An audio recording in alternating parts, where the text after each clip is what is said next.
It's myself and Abstract Bloke. We're just going to be covering a very brief and very informal introduction to certificates. And this is certificates for HTTPS, TLS. Not certificates relating to certified ethical hacking. Yes, not those trading related certificates. When I first started off, I remember my first certificates, and he's like PKS, or PAM, CSR, private key, public key. Oh my gosh, what's all this stuff? And it can get really, really confusing very quickly. Just before you continue, Sean, I think we may have oversold this session a little bit by using words like sexy and fun. It might be fun. It should be fun. But it probably isn't going to be very sexy. So we'll just get that caveat out of the way up front. Yeah, I mean, I quite find certificates. No, don't say okay. It. Fine. Okay, I won't. So one of the things, like as I said at the beginning, like it can get confusing, but when you really boil certificates down to the most basic form, they're actually not complicated. As soon as you grasp the fundamentals, it all starts making sense, and it's a lot easier to deal with them. And that's basically how I learned how to deal with certificates. I don't know about yourself, Mike, but as soon as that, magic click happened where I'm like, oh, okay, it suddenly starts making sense now how all this happens. To me, that made a big difference. I think so. I think they are. I mean, I probably possibly quite flippantly describe them as simply bits of digital paper. But I guess there is still some complexity around getting hold of a certificate and installing it and all that kind of thing. But other than that, they're not hugely complicated things to understand. Yeah, exactly. So, without further ado, certificates, what are they? So, when we look at what they're actually used for, there's primarily, I want to say, kind of three, well, you can maybe even boil down to two cases where certificates are used. By and far, the predominantly used in HTTPS or TLS. And they are used to confirm or affirm the identity of the endpoint. So a client will connect to a server. It needs to know that that server it's connecting to is in fact that server. So a certificate is a means of that server proving it is who it's supposed to be. And we'll go into details and view that as well. Certificates can also be used for things like signing. So a good example is email signing, where you can use the private key to generate a signature that's attached to an email, and then the client can actually validate that signature using the certificate public key. And that's to confirm that that email is sent by someone you trust. Another area where signing is really important is in things like single sign-on. With protocols such as SAML, there are signatures generated to show authenticity to those SAML responses from a service that your client would then say, okay, I trust this because it's signed by someone I trust. And then the other thing that certificates can be used for, it's not all too common, is for encryption. So public key encryption. So the public key will be used to encrypt something, and then you use a private key to then decrypt that. We're not going to really cover those sort of aspects. Those are already getting into niche parts of how certificates are used. We'll cover the most common one, which is HTTPS certificates. If you do want something else, let me know or Mark know, and we can delve into that at a later stage. And if you have any questions, just ask them in Zoom or on Twitch, and we'll try to answer them. You want to add anything to that, Mark? Not much, really. I think you covered it all there pretty well. You may find also that you use a certificate as a method of a part of your authentication to a VPN. So in combination with your username and password pair, you may need to have a client certificate installed on your device in order to authenticate you to a virtual private network. Right, and that's getting onto TLS with mutual client certificate authentication, which we Indeed. can try cover. I don't think I have any examples of illustrating that, but the concept that can try explain. All right, so without further ado, what I'm going to do is I'm going to connect to a service, and this is connecting over HTTPS. I mean, we can see the green padlock. Now, I know in the past we told everyone, hey, look for the green padlock. It's great. It's secure. Well, all the green padlock means is the connection to that site is secure. It doesn't mean the entity behind it is secure. So just getting that out the way. So what we can do is also view the certificate on the site. So you can view the certificate. Now, a certificate is a chain of trust. So I always like referring to certificates like a driver's license, right? I am issuing or presenting something to prove the site. Much like a driver's license, I present my driver's license to prove I have the ability to drive. That's all great. But now there's a problem. Well, anyone could create their own, quote, driver's license, or anyone can, quote, create a certificate. So you need some degree of restricting that to only entities that you trust. So in the world of certificates, those entities are known as certificate authorities. And they are entities that you place trust in to make sure that they'll only issue certificates for valid entities. Much like a driver's license, a police officer is not going to trust a driver's license given to them that is signed by anyone. They're going to make sure it's signed by, in our case, the DVLA in the UK. Run the different parts of the world, will be whatever your transport department is. And that is why it is so important to make sure that the CA that you trust is one that is legitimate, does a good job, and does not issue certificates for systems that shouldn't get it. Now, there have been cases over the past few years where this hasn't always quite worked out. Probably the most high profile one is Symantec. So what happened there was Google was looking at the certificates and see certificates online, and they suddenly noticed certificates issued for Google domains, quote domains, that they didn't know about or own. And it turned out Symantec created or issued certificates for Google domains which didn't belong to Google.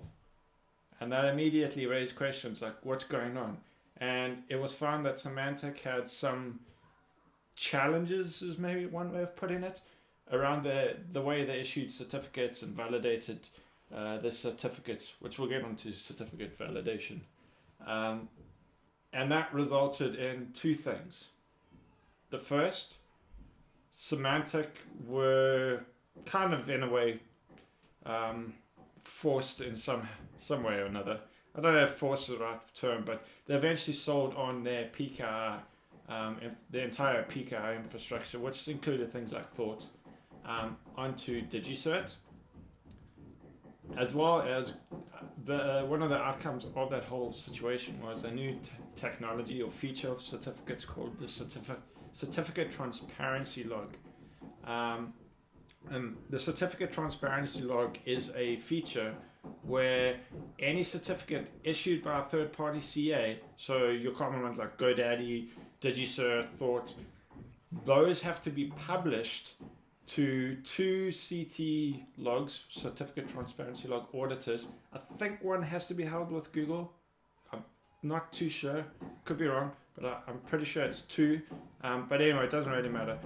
The primary thing is those certificates are made public. So if a CA issues a certificate for service abc.com, that certificate has to be made public in these CT logs that anyone can look up. And you can see that, hey, certificates issued for abc.com. And the idea behind that is, and it can be a really useful tool, is you monitor the CT logs for your domain, and you can see any certificate issued against your domain. So in the case of Google, if they had it when they found this out, they would have seen, hey, the certificate's issued for this Google domain. That's our domain. We don't own that service. That is very suspicious. We need to investigate and follow up with that CA. I think a really big thing as well that precipitated this was that when Google themselves detected this was happening, they started to issue notice to Symantec that they'd stop trusting their certs. Yeah. And by doing that, they effectively wiped Symantec out of the certificate market. And then, as you quite rightly said, Sean, they had to get rid of the Symantec source as a CA because it was ceased to be trusted. And yeah, Symantec ceased to be a CA. And that's what happened. Google went a bit nuts about it. Yeah. So there are services you can sign up. Facebook has one. Report Your R has another one where you can enter in your domain name and it will monitor and send you alerts when it finds new certificates. Or there's this cert.sh that you can actually go search for any domain. So, okay, I'm just going to search for myself, my own domain. And this will show up all the certificates issued for that domain. And you can see there's a bunch of them. And you can actually view the certificate itself. So if I go into one of these, you'll see the details of that certificate. And as I said, this can be really useful if you want to monitor something. You could twist it around slightly, and this is where I think a lot of people don't think about this, is if you're using a third-party CA to issue certificates for internal-facing services only within your infrastructure, this kind of thing can start leaking information about your infrastructure. Because remember, those third-party CAs have to publish these certificates. So suddenly, all your host names for your internal infrastructure are now suddenly public because they appear in the CT logs. So just be aware of that. That's why sometimes, not ideal, you may want to look at creating your own internal CA infrastructure, which is exactly what I've done for my own home network. And if you're using a wildcard cert, Sean, I think it's fair to say that you're going to have quite a lot of subject alternative names in there. And again, that's going to be quite a lot of hosts. It depends. You could use star or whatever. And I personally don't like wildcard certs, and we'll come to that in a bit. Let's park that for now. We'll come to it a bit. And I'll explain what wildcard certs are and the problems they present. But yeah, there's areas, and one, I could see Google have changed it, but their one certificate was horrendous, and I'll see if I can dig it up. All right, so a X509 certificate, which is what this basically is, has different parts to it. So now we're actually going into the certificate itself. So you have a subject, which is this part here. You have an issuer, which is that part there. And then you have other sort of additional fields to it. Your begin date, so the certificate is not valid before this date, and the certificate is not valid after this date. So when you hear about certificates expiring, this date is in the past. And then you have fingerprints about the certificate. This is a very basic view of a certificate. What you probably want to do is use a tool like OpenSSL, which I can show here, and it's actually got a great functionality. So you can use OpenSSL S client.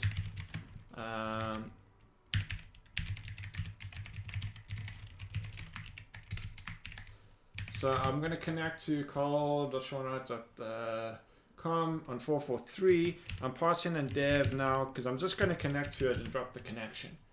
And you'll see it connects to it. It prints out all this lovely stuff, but this is hard to read. But you can see some of the handshake happening. And here's the actual service certificate being passed to the S client, the OpenSSL S client. And this is what's known as the X509 certificate. So when you go to a CA and you request a certificate, this is what you will actually get back, and this is the actual certificate itself. So there is a nice utility using OpenSSL again, which is X509, and you can pass it and print it out in a nice format. So what the text does is passes it and prints out all the text in a nice format, and the no out means don't print out the X509 certificate. Otherwise it's going to spit that out again. And here's the X509 certificate in a more human readable format. So as I said, it's got a subject, and the subject contains several attributes. So most of them are just kind of meta attributes, if you want to call them. They just give additional information, such as the organization. That will be important in terms of if you're doing OV certs and EV certs, but we'll park that for now. The country, the states, there's even things like email or organizational unit. Those aren't too important. The important one is CN, which is your common name. And this is where historically, when you're doing certificate validation and making sure that the certificate is for the end entity, so I'm connecting to cole.shawknight.com, the client would say, hey, what is the CN of the certificate? cole.shawknight.com. Okay, great. That is a certificate for that entity. That's changed. The RC spec was actually different to how many clients were validating it. Chrome changed it probably 2 years ago, where they aligned to the RFC spec and actually broke a lot of things at work. That actually broke quite a few things. I'll describe that in a tiny bit. But also the issue. So the issue is important if you want to view offhand the CA that created it. But you have to be sure that you don't use this to validate that this certificate was issued by the CA. I mean, anyone can create a CA with the same issuer. So this is where the signing piece actually comes in. And if you scroll to the bottom, you'll see there's a signature. Now what happens when a CA issues a certificate? It will generate a signature, this, which takes the certificate signing request, which is a piece that you generate and pass to the CA to say, hey, please generate a certificate for me, and it'll contain things like what's in the subject. Up here. Sorry, it's scrolling very slow. It'll contain things like what's in the subject. And then the CA will take its private key and generate a signature, which is this. Now your client, when it's validating a certificate, needs to validate that signature, and it does that with that CA's public key. And then that's used to validate, hey, this certificate was signed by a CA that I trust, or the CA up here. So there's also the validity dates. So obviously making sure these dates are still applicable, and the certs fits within that. And then there's other extensions, and this is used for other parts. So there's different things within this. It's not always going to be the same, yeah, but some things to call out, like this is not a CA certificate, and I'll come to that in a bit as well. Saying it was generated by OpenSSL. Other important things are things like extended key usage. So this is saying this certificate can only be used as a server certificate. Typically, third-party CAs will generate ones allowing both a server and client authentication. You can also have email signing in here. And there's a bunch of other extended key usages that you can have. And the other thing that Mark kind of touched on already is called the subject alternative name. Now, this is a useful field if you want one certificate for many services. So you can have multiple entries in the subject alternative name. They can be DNS entries, in this case, like this. They can be RP entries, so I think it's just RP, colon, and then the IP address, or email. So if you're validating the certificate against an email address, and there's other ones that you can have in there, I think. But those are the primary three that you're going to see, and vast majority are going to be DNS.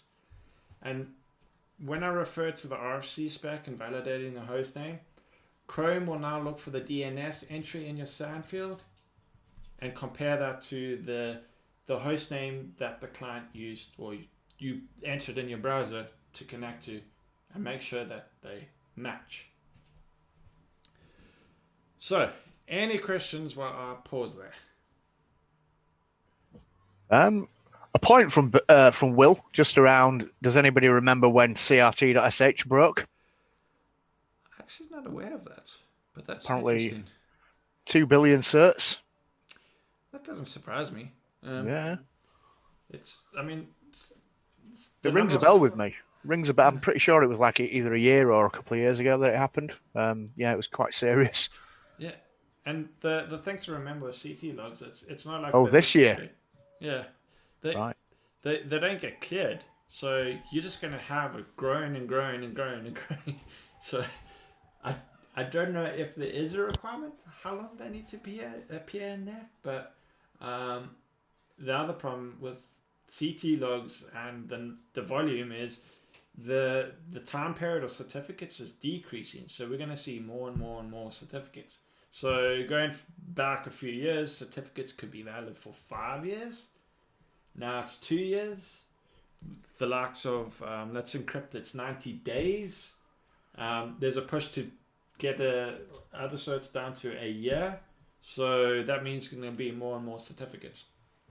Yeah, and more absolutely. And more CT logs. Oh, are you going to cover expiry periods around the concept of revocation and the fact that it's broken and all that shit? Right, cool. Yeah. Okay, so why is there Netscape in here? I guess it's historical reasons. I'm not entirely sure. I actually should look into that. I'm pretty certain that it's probably historical. Certainly, I don't think Netscape's even around anymore, or been around for a good number of years. It's Ian showing his age. Hey, I use Netscape sometime. That's you showing your age and me showing my age. So, the other important thing to call out, because certificates are part of public key encryption. Now, the certificate itself contains the public key, and as the name suggests, it's public. You can publish this any way you want. It's meant to be public. If this gets exposed, there's no damage done. On the other hand, associated with this is a private key, and if you expose that is a problem, because if you expose the private key, you can then generate a new certificate and get a new certificate generated if possible, but you can also get the existing certificate and use it. You cannot use a certificate on its own, this public certificate, without the private key. So if you get that private key, you can use that certificate, or you can generate a new one, and clients may, depending on how they validate certificates, if they're using things like certificate pinning, they may be able to trust the existing one. Actually, scrap that, might not be true. But the important thing is the private key needs to be private, and you could potentially have or if they're able to get the certificate, they can use that certificate. And that's where things like man-in-the-middle attacks start happening. Alright, the other important thing to call out is the signature algorithm. So remember I said the CA signs it. And this is using a signature algorithm. Within that, there's hashing taking place, as the name shows, SHA-512. SHA-256 and above's okay. The problem with doing things below, SHA-1's like, it's on the edge, and then prior to that, there's MD5 in that. The problem with that is you start generating hash collisions. So what can happen is an attacker It's really complicated. It's not like something that anyone can just simply spin up and do, granted. But it is still possible. Apparently there's, okay, maybe there's some tool or something out there. But you can generate a certificate with the same, or will allow the client to trust that certificate through what's termed hash collisions. So it's essentially like the same hash that matches, and then the client will go, okay, well, this is signed by a valid CA, so therefore I'm going to trust it, and it's actually not the same certificate signed by that CA. So that's why it's important to use stronger hashing algorithms, and this is what all CAs have to stick to, all public CAs or third-party CAs. All right. Now, I've talked about CAs quite a bit, and where do they come into it? I've already discussed where they kind of fit in, but all CAs are another certificate. And I'll see if I can actually view a CA certificate itself. I should have one over here. So over here, and these are all CA certificates that my operating system trusts. And in this case, the one I have for my home one, my internal one, is called in CA cert. So if you view this file with OpenSSL, so again, OpenSSL, using the X509 tool, mine is saying to read in the X509 certificate this time.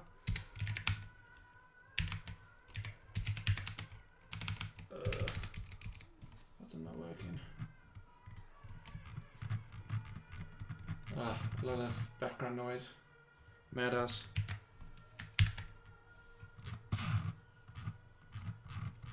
Sorry, I'm on the ESX.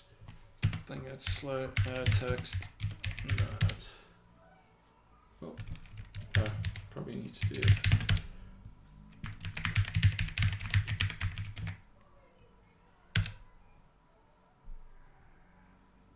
And what help if I get the password right?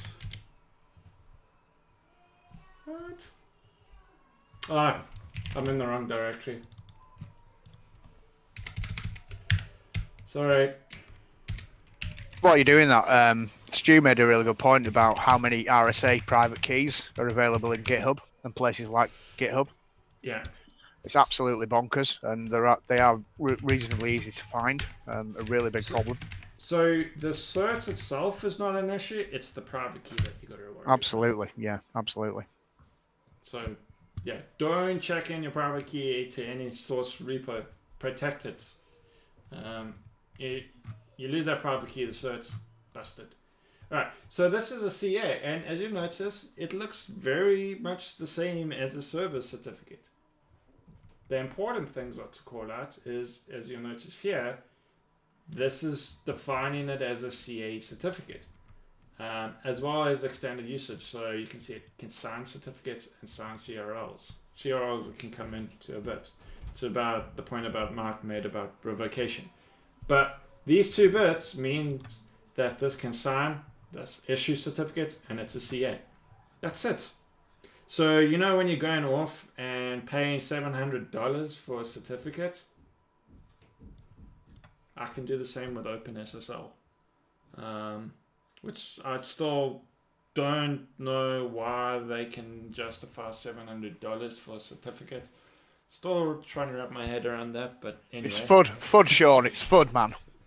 But that's it. I mean, that's a CA. It's just another certificate. Now, this is a root CA because it signs itself, and you can see this by both the issuer and subject being the same, but it's a chain of trust. So this can create another CA under it, which is another certificate, and that can create another CA under that, or that can create a certificate. And as long as you trust that top chain, you're going to trust anything signed underneath it. And that's how that chain of trust works. So in other words, if I had, say, the CA and then I had I don't know, they're called sub CAs, so write home sub CA, and then I created a service certificate using that sub CA, and I only trust this certificate, as long as the full chain is provided by that server, my client will trust it. So when I talk about a full chain, I'm talking about this. Actually, close that. Make it easier. I'm talking about this over here. Like this here. So when the browser returns the certificate, it will return that certificate and not the browser, the server. It will return the server certificate as well as any CAs that signed it stacking up. So in this case, it just returned the server certificate as well as the root certificate. There's no other one, but it will then return the sub CA. Now that's not enforced. You can have servers just returning the certificate. If they do that and it's a chain, then my client won't be able to validate that chain upwards. So in other words, it can say, okay, well, this certificate's signed by this CA, but I can't tell that CA is signed by something else that I trust, so therefore I'm going to reject it. Whereas if it presented the sub-root CA, the server will say, okay, so the server certificate is signed by the sub-root CA, which is in turn signed by the root CA, and I trust that root CA, so I'm going to trust that certificate. And that's how it chains. And the reason why you only need to trust the root of the chain, unless the chain is broken. Hope that makes sense. Don't know if I did a good job of explaining that. If I didn't, please let me know. But yeah, that's how chains work. It's an important point, actually, because when you do things like an SSL labs test on a website, it's not uncommon to find a chain error. Yeah. And that's exactly what you've just been talking about around that hierarchical trust back to the root. So it needs a little bit of configuration and a little bit of an awareness, but that's exactly what Sean was talking about. Yeah, and by not having the correct chain, you may find instances where clients have issues. It all depends on the client and the trust. Or sometimes they'll trust both the chain, the root CA, as well as the sub CA. Or other times they might just trust the root CA. And if that's the case, and you've got a broken chain, well, they're not going to trust that certificate. I wrote a song about it. So I did also mention something about what was I going to say about CAs and having to do certain things, and that is around I don't know if you can call them an organization or what, but there's the CAB forums, the CA browser forums, and this is a collection of companies and entities that come up with requirements that CAs have to adhere to. So some of them include things like what is the longest time span of a certificate that they can issue, and that's where I was saying like it's gone down from 5 years to 2 years. It's currently just over 2 years. I think it's like 27 months or something like that. That is defined by the CAB forum. No CA can create something longer than that. If they do, they get booted out, and the CAB forum is very much a part and parcel of what goes into things like your browser trust store or your OS trust store. So it's really important for CAs to stick with those. They also define things as the signature algorithm, which is SHA-256, different things like that. So they kind of, as well as any auditing, there are audits and that CAs have to do as well. So yeah. So they kind of police the whole world of CAs, so to speak. And it's a big deal when a CA gets kicked out of a browser. It's like really big deal. You don't want that happening. So, right. So I've spoken about that. What else is there on the certificate front? Do we want to talk about? You were talking about $700 for a cert. earlier. Like, Well, we live in different times now, and there are providers of certs that do it free of charge. And I'll give you a few examples. So Let's Encrypt is a great example. Okay. Amazon Cert Manager. If you stand up any infrastructure on Amazon, you can get free certs from that. Yes, you pay for your infrastructure, but your cert's completely free. Cloudflare. You can get a free package from Cloudflare, put your website behind it, or put it in front of your website. You get free Cloudflare certs. So maybe it's time, Sean, to have that conversation around paid versus free. You know what I've done? I've not shared my screen for the Zoom call. I apologize. Let me do that now. Yeah. So one of the things that I've seen is like, oh yeah, Let's Encrypt certificates are not good because they're free. Bullshit.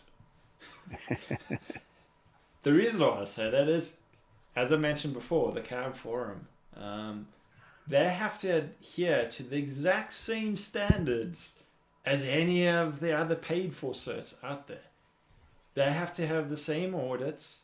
Their certificates have to adhere to the same requirements in terms of signature algorithms, how long they're valid for, as well as the validation that they do. So obviously, one thing we want to make sure is when someone requests a certificate that you validate that they are actually legitimate. Now, there's different ways of doing this. And this results in different types of certificates. There are three main ones. One being OV, which is not too common. The actual organization that's requesting it is validated and vetted. This is a manual process. So hence, quote, it's more secure and extra manual intervention, so they charge more. EV certificates, again, similar concept. They have to be manually vetted against the entity that's requesting it. Quote, more secure. It's not. And more manual intervention. And then lastly, domain validation. So in this case, I would be requesting for call.sean.com. That would do a check that I actually own this domain by some means. Now, both EV and OV are manual verification steps, or supposed to be. So there's an argument that they're more secure. I've seen this, not really. Bullshit. Yeah, I've seen some things like, okay, so you validated this via text message thingy, okay. As well as the check, and there's also things about being able to create different companies with the same names in different regions of the world, and different companies trading under different names, and it just gets already confusing.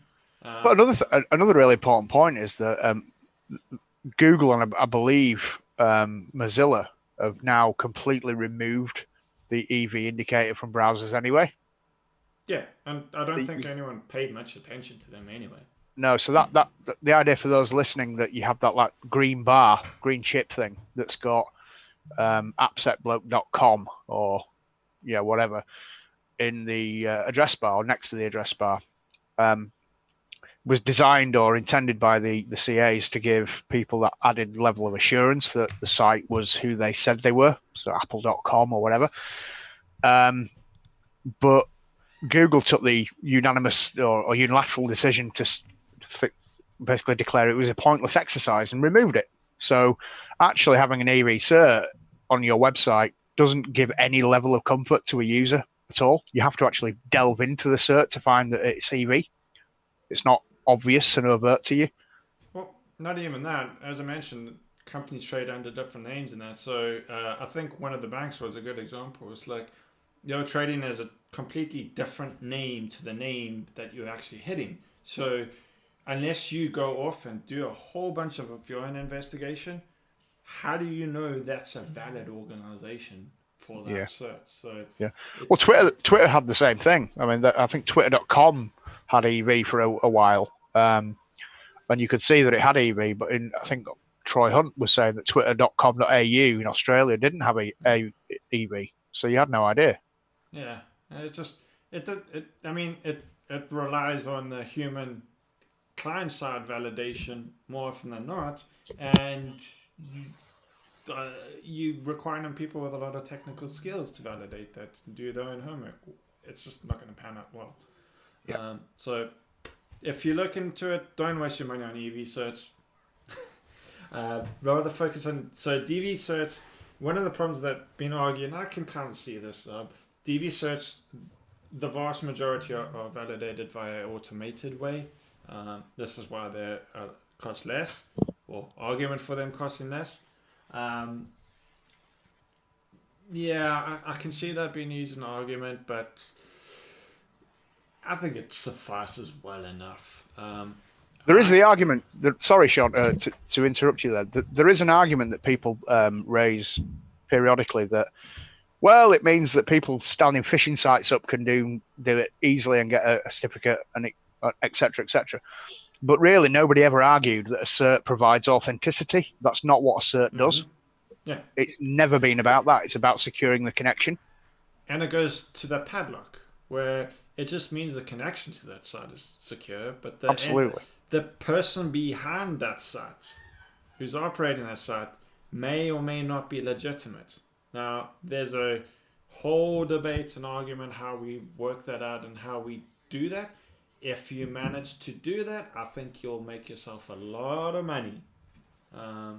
Attackers are very clever. They will use many tricks and books, like subtle spelling mistakes. Like in my case, maybe Sean, I might swap the E and the A around to make it look almost identical. And then, unless you pay very close attention, you're not going to spot it.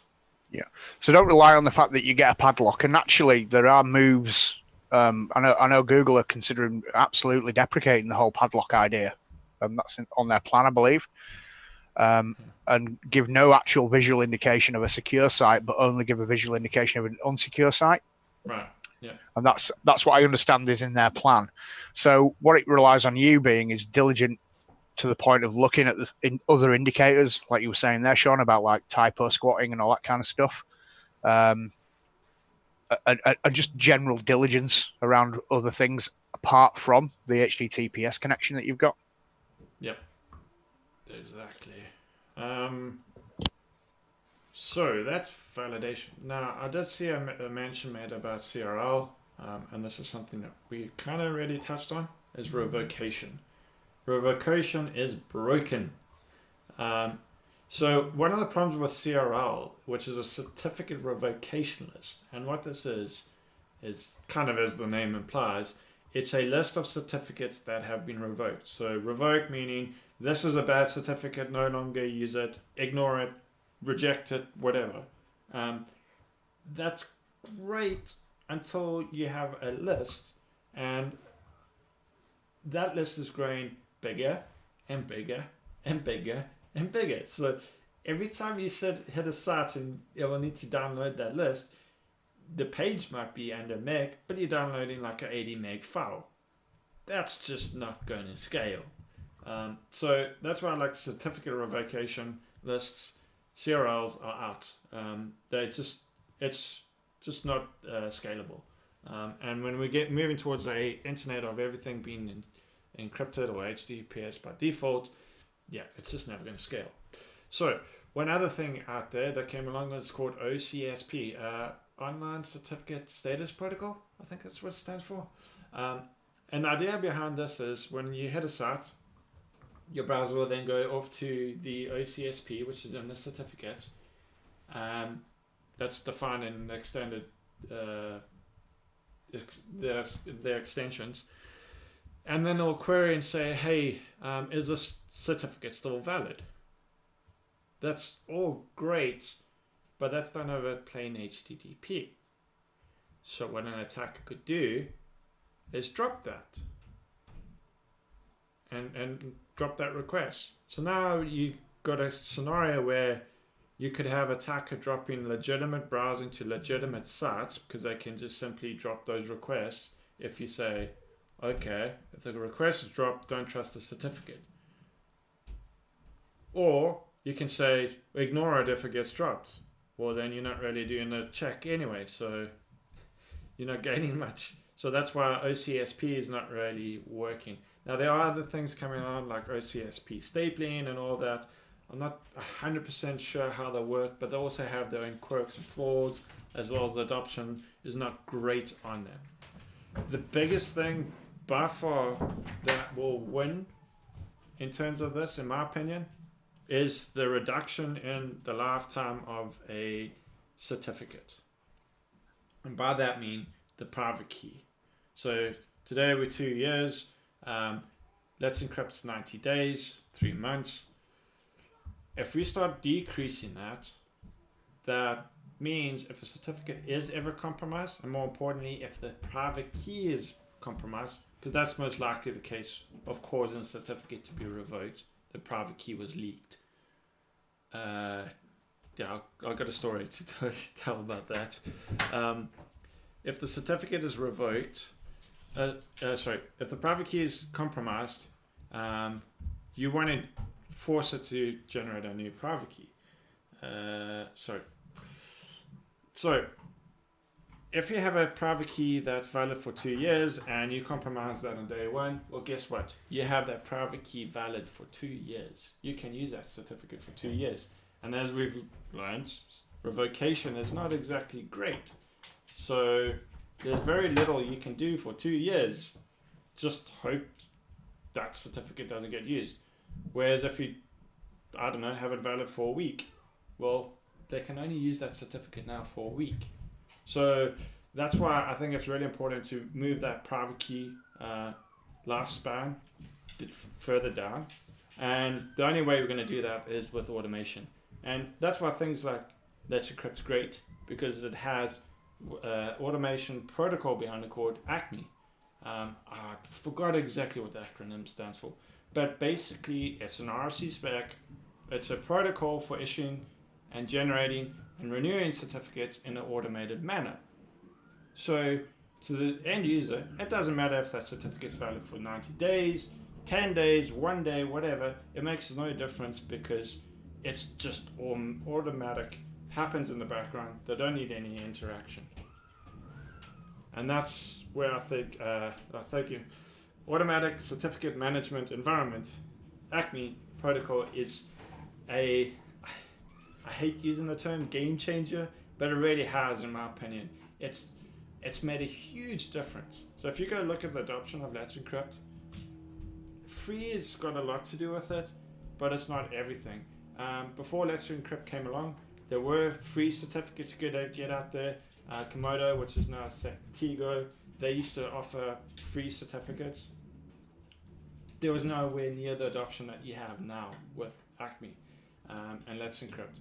And one of the things that Acme does allow is it also allows abstraction away from certificates, those actually requiring them, with things like Certbot. Certbot is an Acme client, and it's basically a one-line command to set up a certificate in Apache or set up a certificate in Nginx. You don't need to worry about how to configure it. You don't need to worry about how you request it. You don't need to worry about how you install it. It's done all for you with a one-line command. As well as set up a cron job, that certificate won't expire. As long as things are working, connectivity is there, as we can see in my case, with all of these certificates. All of these certificates happened without me. I didn't request any of these. These all just happened automatically in the background. So that's why I think Acme has been a game changer for HTTPS. Let's Encrypt, I think in the space of 2 years, went on to be now the world's largest CA in terms of volume of certificates issued. It's such a tall space. Absolutely true. The uptick in HTTPS on websites has been almost purely down to people using Let's Encrypt. For anybody that's interested in looking at numbers, then Scott Helm, who's pretty keen on TLS in general, he's got a website called crawler.ninja. Crawler.ninja. Crap name, but anyway. But what he does is he trawls or crawls the Alexa, or not Alexa actually, it's the Tranco top 1 million websites every day to look at the numbers of, well, basically how secure the websites are in general. But we now are running, based on March 2020 figures, so fairly recent, 61% of the top 1 million Tranco websites are operating over HTTPS. So we're winning the battle. You know, it's gone up 5% since August last year. So it's slowly shifting, but it is in large part to the people like Let's Encrypt offering free certs and making it easy to do. Yeah. That's really important. So yeah, have a look at crawler.ninja. I'll just drop the URL into the Twitch. Yeah, and I think that's really important to emphasize the easy to do. I think that's changed because there's things like setting up a ghost bug where it's part of the installation script where it will generate and install a certificate for you using Let's Encrypt. It's that kind of thing that will change things. I don't have to know anything about certificates, and I can now suddenly have HTTPS on my site. It's great. So I think that's a huge win.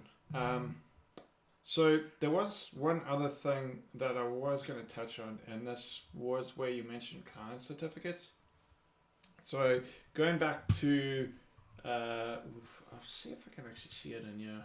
I don't know if it's going to work in here. So when a client, and this, yeah, there we go. Awesome.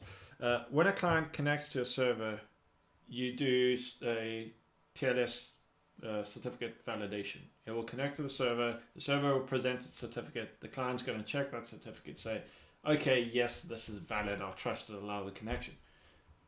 For every TLS connection, that must always take place. If the server doesn't provide a certificate, the connection doesn't happen. If the server doesn't provide a valid certificate, the connection doesn't happen. Now, there can be something what's called a mutual certificate authentication. And that means both sides have a certificate and validate it. So what will happen? Client still connects to the server presents its certificate, and then the server will prompt the client to present its certificate.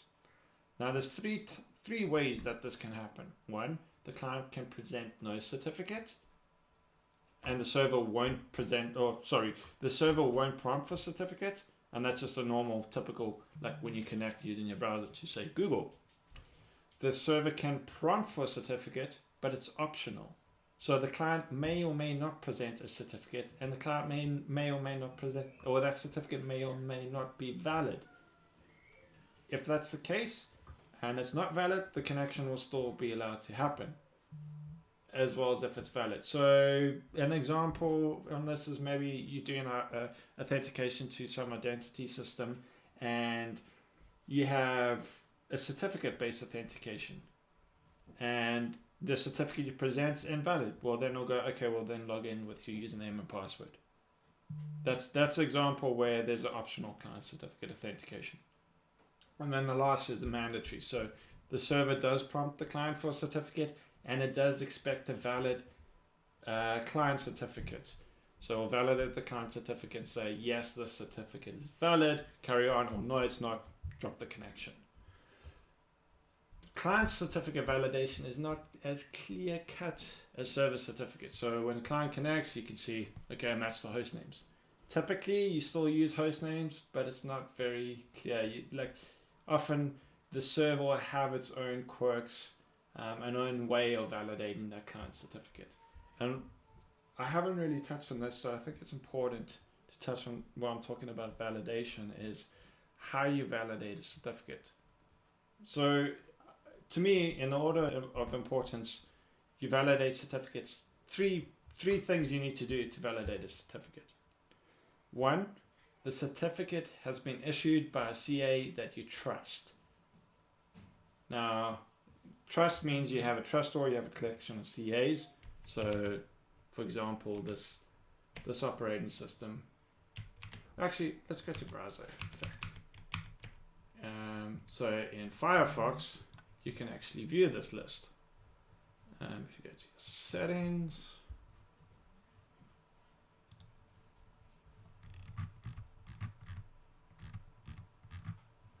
and each system will be somewhere, but it's the concept's still the same.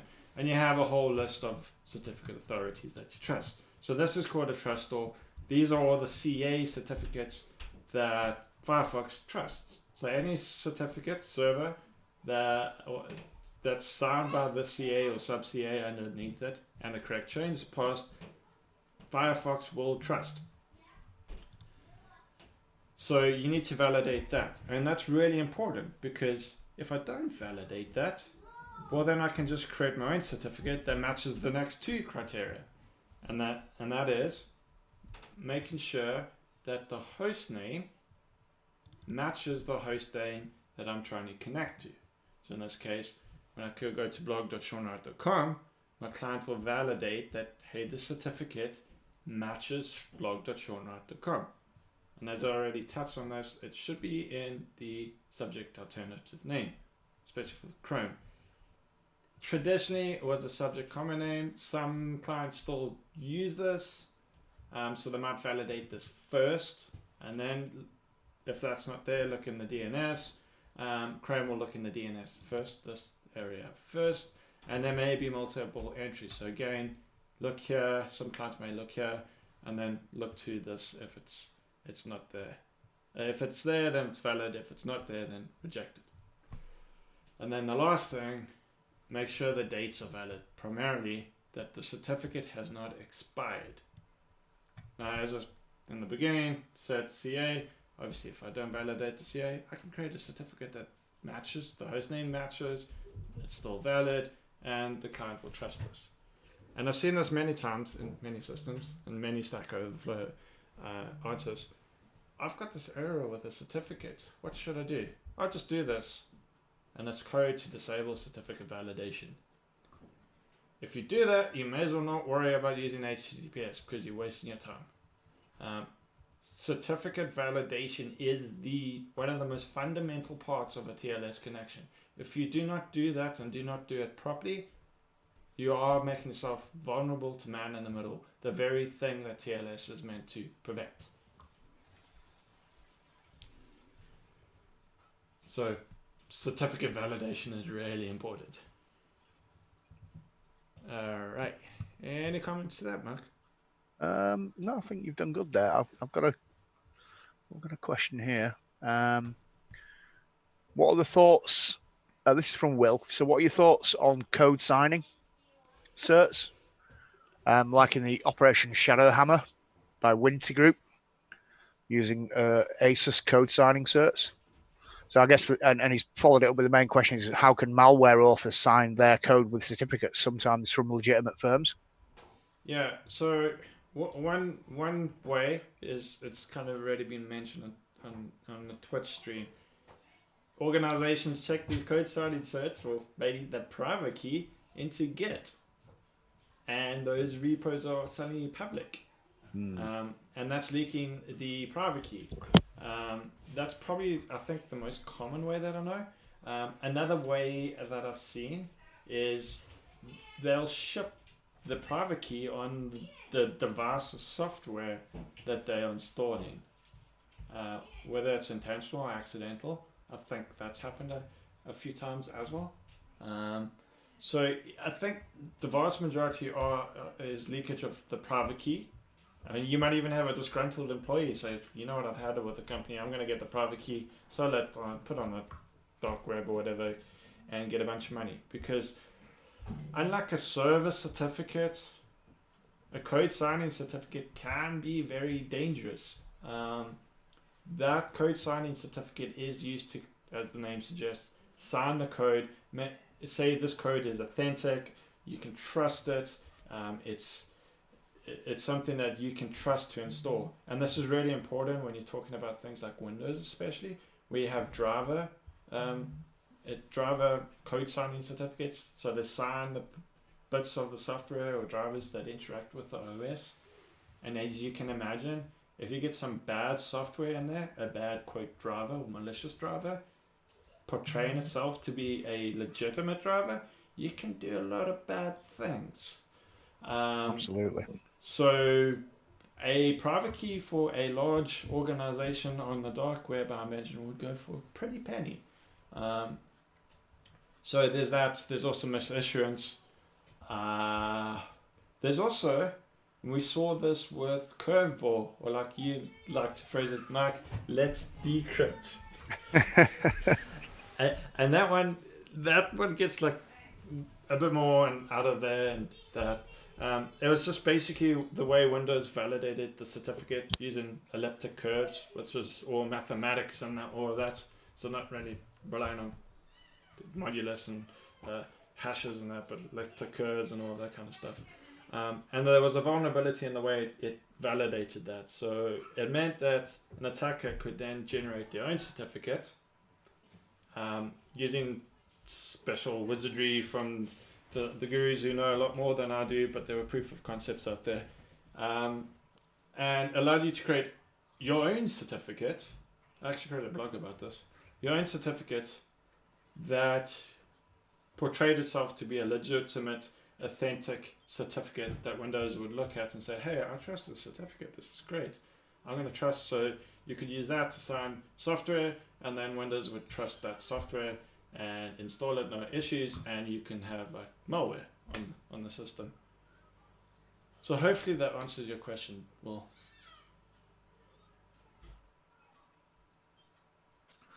I think in conclusion, certainly, yeah, again, hopefully Will, that did answer your question around the code signing aspect. But I think the conclusion really is that all the reasons that people don't use certs or didn't use certs have kind of disappeared. So the idea that, encryption, client-server encryption was difficult because of compute, that's gone away, right? We don't have that problem really anymore. How hard it is to do, it's not hard to do at all. Sean's technical description of what certificates do and what they are, it's kind of like hopefully has boiled it down to a relatively easy level for people. And the cost implication is now none.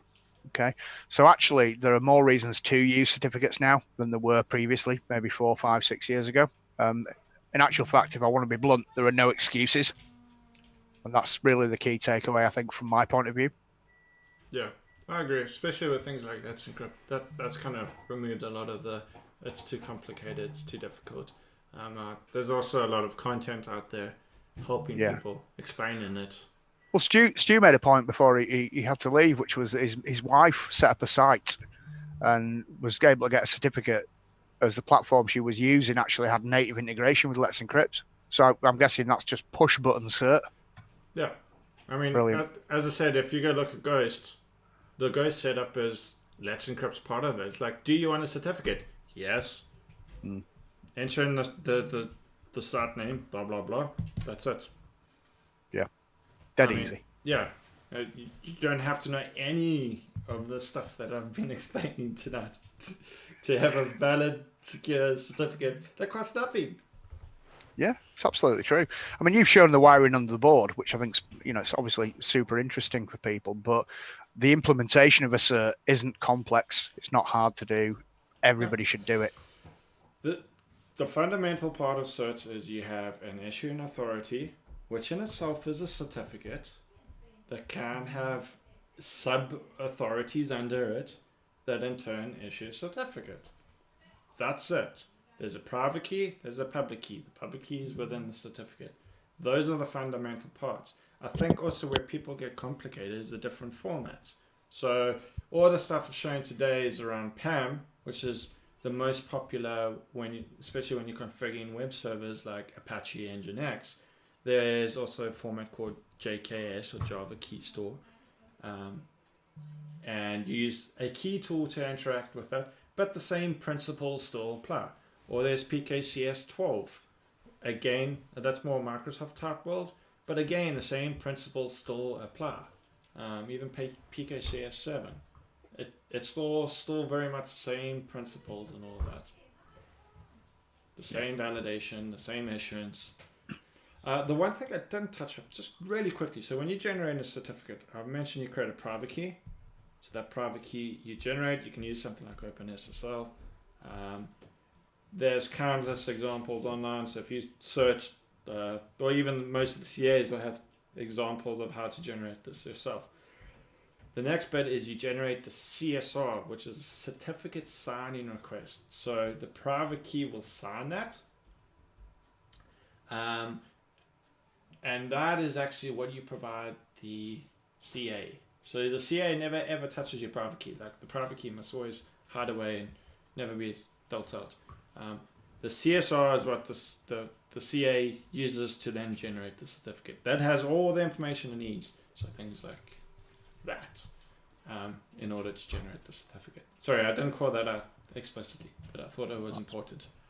On the validity period point, I'll give you an example of why it's critically important to pay attention to it. So there's a common joke on social media around if a large platform breaks, it's because of DNS. And actually, more often than not, it's not to do with DNS, it's to do with a certificate expiring. And if you want a real solid gold example of that, go and ask Microsoft.